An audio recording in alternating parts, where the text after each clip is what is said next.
Assalamualaikum warahmatullahi taala wabarakatuh.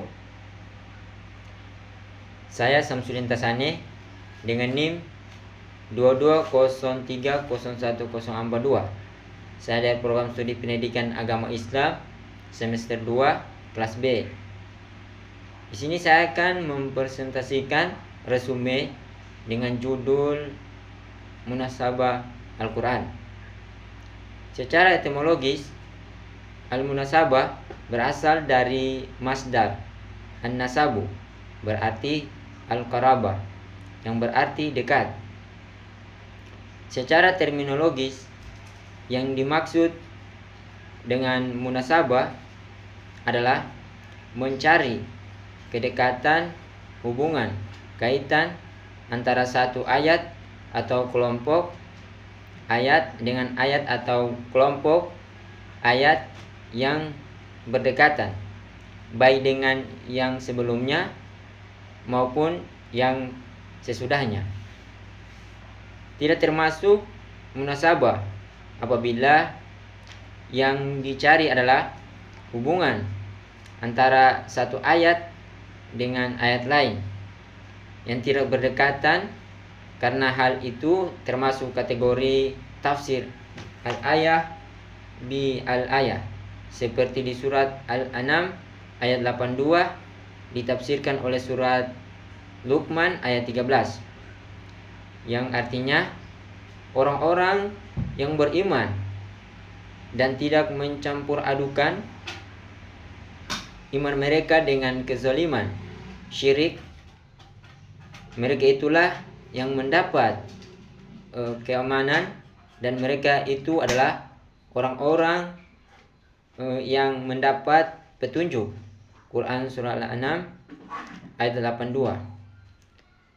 Dan ingatlah ketika Luqman berkata kepada anaknya di waktu ia memberi pelajaran kepadanya, "Hai anakku, janganlah kamu mempersekutukan Allah. Sesungguhnya mempersekutukan Allah adalah benar-benar kezaliman yang besar." Quran surat Luqman ayat 13. Selanjutnya kita masuk di macam-macam munasabah. Munasabah itu terbagi 5, yaitu 1. Munasabah antara satu kalimat dengan kalimat sebelumnya dalam satu ayat. Contohnya Quran surat Al-Baqarah ayat 95. 2. Munasabah antara satu ayat dengan ayat sesudahnya, seperti contoh Quran surah Al-Ma'un.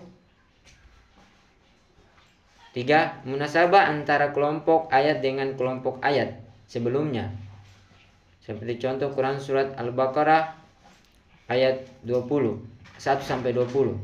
4. Munasabah antara awal surat dengan akhir surat sebelumnya. Contohnya akhir surat At-Tur dengan awal An-Nazm, akhir Al-Waqiah dengan awal Al-Hadid. 5. Munasabah antara satu surat dengan surat lainnya, antara surat Al-Fatihah dengan Al-Baqarah. Selanjutnya kita masuk ke bentuk munasabah. Bentuk-bentuk munasabah terbagi atas 2. Zahir al-irtibat, hubungan nyata, contohnya di surat Al-Ma'un. Sedangkan yang 2, akafli al-irtibat, hubungan tidak nyata, itu terbagi menjadi 2. Hal madhufah, Quran surah Al-Hadid. 4. Ghair madhufah, Quran surah Al-Baqarah. 6. Urgensi munasabah dalam penafsiran Al-Quran.